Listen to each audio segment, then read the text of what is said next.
Hey, how's it going, YouTube? How y'all doing today? I made $6,722 yesterday.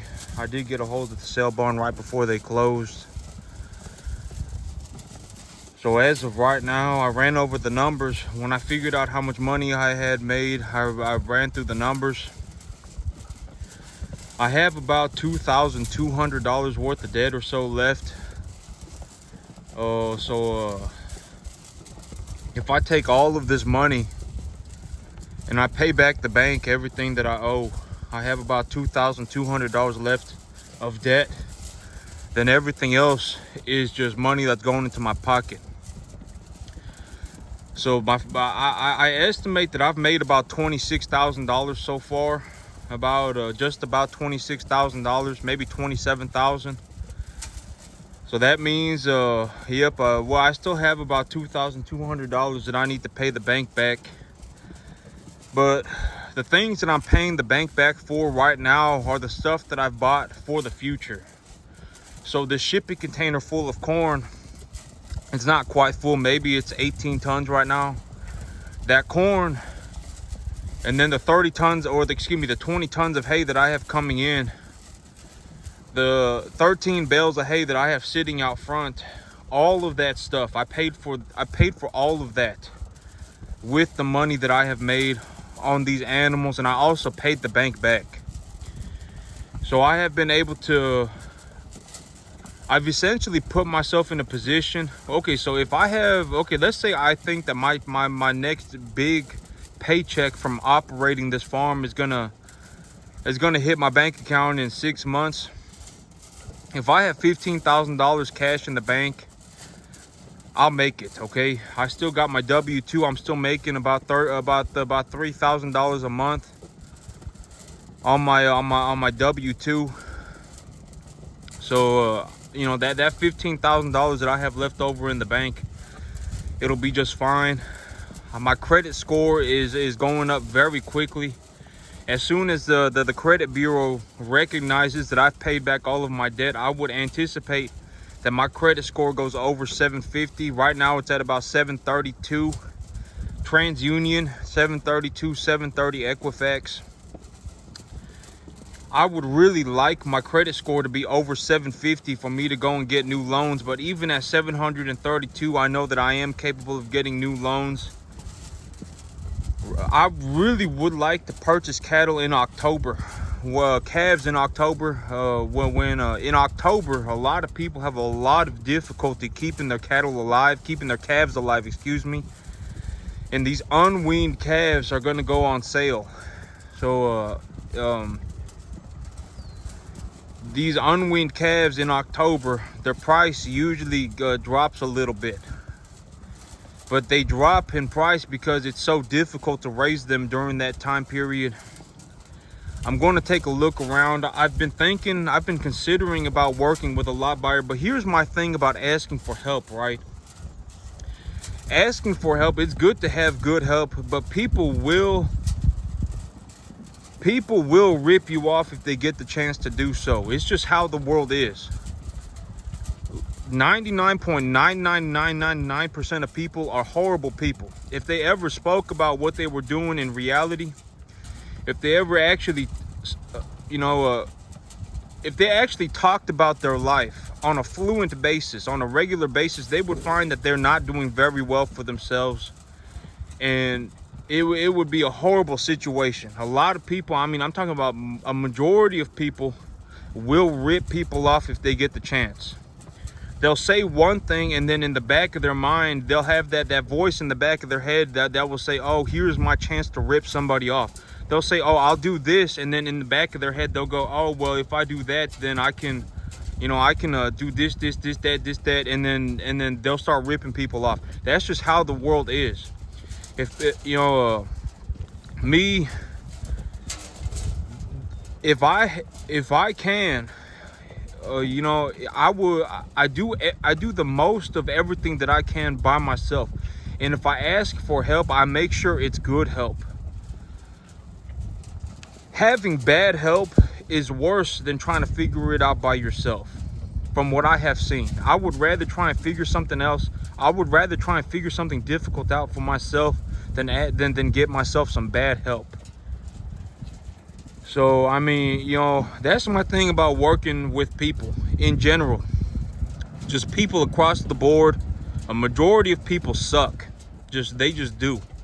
And I know that may be a hard pill to swallow, but it's the, you know, when you go into business and you like me, got hundreds of thousands of dollars on the line, hundreds of thousands of dollars, looking to do better for myself, you know, all these things going on. There are, you know, a million ways that more people fail than succeed. You know, it's harder to be successful than it is.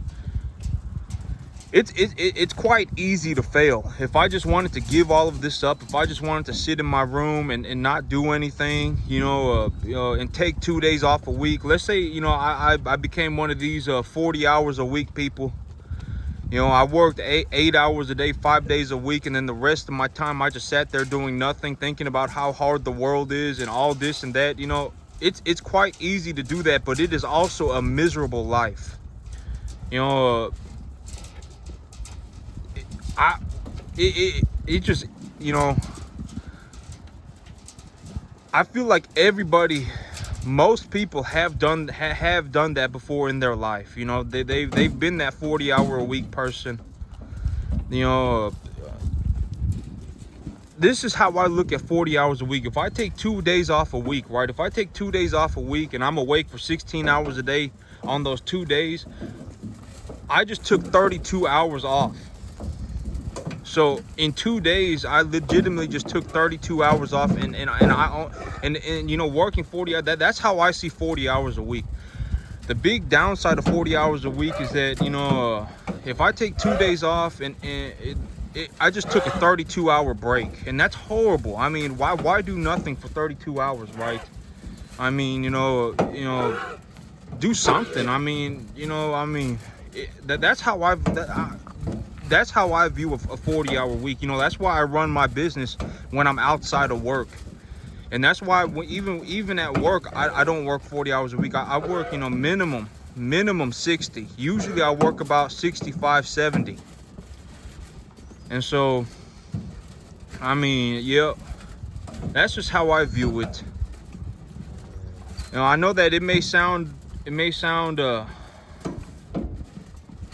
I don't know how it's gonna sound, but you know, like if somebody is broke, if somebody has nothing, they should try doing the complete opposite, going 180 degrees in the opposite direction with their life. If they want to work 40 hours a week, maybe they should only take 40 hours a week off. Even 40 hours a week off is a lot of time. You know, 40 hours a week off means I get 5 hours a day practically to do 5.5 hours a day to do whatever I want, right? 6 hours a day to do whatever I want. And so even that is a lot of time to just not be doing anything. And so, I mean, you know, just try going 180 degrees in the complete opposite direction. Because, I mean, it's being broke and doing well for yourself legitimately on two complete different sides, right? Just completely turn around and go the other way. And so, yep, I got about 6 months here to do what I need to do. I need to start putting cattle together pretty quickly. In about a month, I'll have grass growing in. I got a little bit of a warm front pushing through here. It's pushing the temperatures up to about 95 in the afternoon. But as soon as it gets into that 85 range, I'll be good to go. But my thing about asking for help is that a lot of people, when they ask for help, they're not actually asking for help. They're asking for somebody to get on their ship and save their ship. They're saying, oh man, I'm stuck in the water. My ship is not moving. I'm going underwater. That's usually what people ask. That's usually when people ask for help. You know, usually when people ask for help, that's what they're asking for. They're not asking for help. They're asking for somebody to jump on their ship and hold their hand. They're saying, oh man, I want this person to steer my ship for me. Oh man, I want this person to get the water off of my boat. Oh man, I want this person to get on my boat to get my boat moving again. That's what usually, when people ask for help, that's what they usually ask for, and I don't have time to do that. I can't sit on somebody else's ship and steer it for them. You know, I got my own things to do. And doing stuff like this, it's legitimately 24/7. You know, I dream about my grass growing. Like when I sleep at night, yesterday I had dreams about my grass growing. It's legitimately 24/7. You know, every day I wake up, I go and I take a look at my animals, I feed them. When I go inside and I'm sitting inside, I'm coming up with their diet plan. I'm looking for animals, I'm sourcing animals, I'm looking through cattle lot buyers, I'm looking through commodity prices, I'm looking through cattle prices, and then I go to work. I go to work for about 9-10 hours a day. I come back and then I just do it all over again. I take a look at the cattle. I give them their feed plan. I look through their body conditioning. I go through everything just constantly, 24/7. And then when I'm sleeping, I'm dreaming about my farm. And so, you know, that's the reality of the situation on how to do things like this. And the you know, when I see people and they want the results, but they don't want to put in the effort, I mean, they're a lost cause. You just leave them where they are and you know, come back in 15 years and see if they've done anything. Because that's what it took me. It took me almost 15 years to do this. You know, I know that a lot of people, if they look at the world and they go, man, if I made $150,000, if I put $150,000 in my bank account every year, you know, that'd be nice, you know. If I put $150,000 in my bank account, oh man, if I could figure out, if I could start thinking about how am I gonna put $500,000 a year in my bank account, that'd be nice. But that's skipping to the very end. You know, it's not possible to skip the first 15 years. And it's not possible to skip the you know, the day-by-day processes. It's just not possible. You know, having a lot of money in the bank and doing very well for myself and all of that, it's just a byproduct of how I live my life. And these animals, I know I got about $2,200 left over that I gotta pay the bank, but I got so much, you know, the chance of these animals eating 25 tons of hay and 19 tons of corn is practically zero. I mean, there is zero way that they're gonna go through all the feedstuffs that I've bought. And so, you know, a majority of this feed stuff is going to go into my next lot of animals. And the next lot of animals, when I have my new credit lines, I may just purchase the second round of corn on my new set of credit lines. Because if I get a new set of credit lines, and let's say the bank gives me let's say $100,000, right? They say, okay, Mr. Chung, here's your 100 grand. You know, go do whatever it is that you do. I can work with the numbers a little bit more, because right now I'm at the point where my last credit line is going to expire next month. And so right now I'm kind of in the situation where I'm getting my credit score higher. I need to push my credit score higher. I need to clear my debts. And then I need to open up new credit lines. And so that's why I've kind of just stopped really spending, or excuse me, I'm not even gonna say spending. That's why I really stopped investing capital. Because once I've opened up new capital, once I have new capital ready to go, essentially to just inject into my farm, that will put me in a situation where I can think about my investments without really considering the money. You know, I always say look beyond the money. You know, the banks, they will give me the money, but there's a deadline on these credit lines. And so I need to make sure everything is situated, and then when the bank gives me the credit lines, I can think about where am I going to invest this capital again.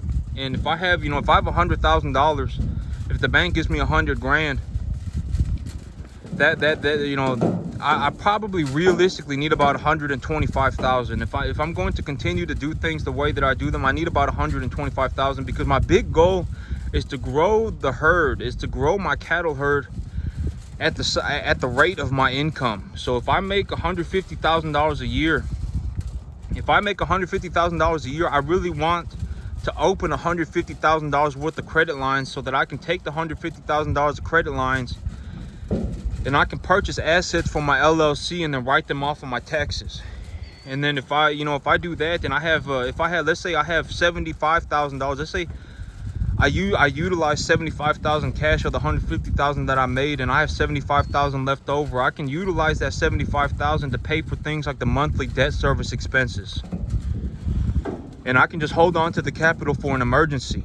And so, but that's also one of the things that I mean by it's a waste of time for me to think, it's a waste of energy for me to think that I'm going to lose money in the cattle business, because when I look at the things that I've achieved to this day and the things that I've set in place already, like I've already bought enough feed to feed 50 animals for an entire year on just the money that I've made on the animals that I had this year.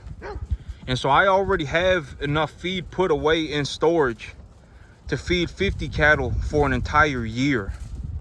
I already have, I probably have about $15,000-$20,000 left in the bank account. My credit score is probably going to be somewhere around a 770. My income is going to be about $150,000 a year.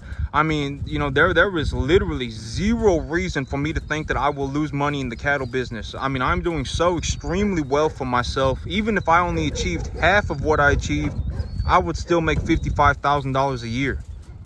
And so that's the reality of my situation.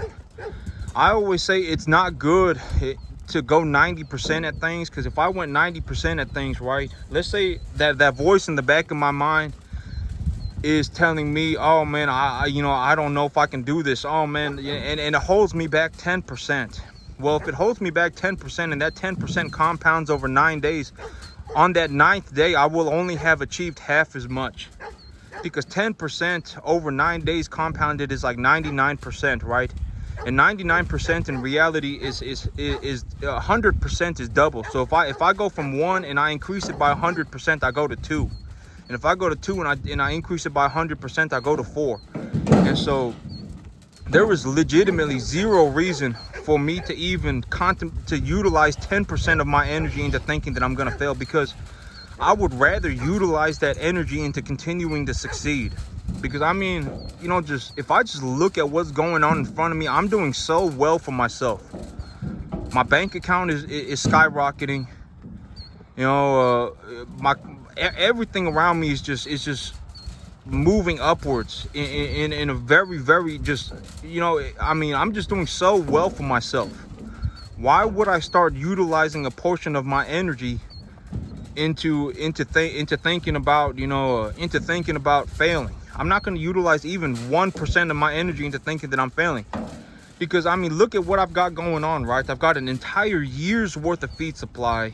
I've paid back all of my debts. I still have $15,000-$20,000 left over. My credit score is going to be somewhere around 7. Right now, it's at about 730. But when this next round of payments hit my bank, my credit score is going to be like a 760, 770. My income is going to be close to $150,000 a year. Why would I, why would I even contemplate failure? I remember, I actually had to tell people. I remember about a couple weeks ago, I actually had to tell someone physically that if they ever talk to me about me failing on my cattle business again, that I will kick them out of my life forever. And they've never talked to me since. They've never talked to me like that since. But it's like that. Why would I even think about failing when I'm doing so well for myself? And I'm in the commercial cattle business, right? I'm not in some fashionable industry. It's not like this is a one and done industry. It's not like being a one-hit wonder. As long as people eat beef, there will be a cattle market. And so, it just because the beef, it comes from the animals, right? So as long as people eat beef, there will be a cattle market until infinity. Even if they start making beef in laboratories, people will still want to eat the real stuff. They just will. There will be people who still want to eat the real stuff. So there will, as long as people want to eat beef, there will always be a cattle industry. But that's it for me today, YouTube. Y'all have a good one.